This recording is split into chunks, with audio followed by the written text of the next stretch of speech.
మీకు ఎవరితోనైనా గొడవలు వచ్చినప్పుడు కలత చెందకండి. మనుషుల మధ్య అప్పుడప్పుడు గొడవలు జరుగుతూ ఉంటాయి. కానీ మీ సంబంధానికి విలువ ఇవ్వండి. గొడవలకు ఎటువంటి ప్రాముఖ్యత ఇవ్వకండి.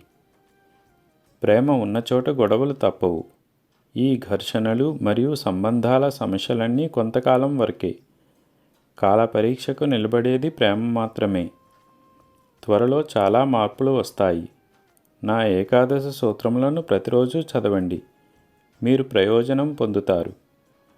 ప్రతికూల భావోద్వేగాలు మీలో ఎక్కువ కాలం ఉండవు. మీ ఇంట్లో ఊదీ చల్లండి. ఆనందంగా ఉండండి. అల్లా మాలిక్.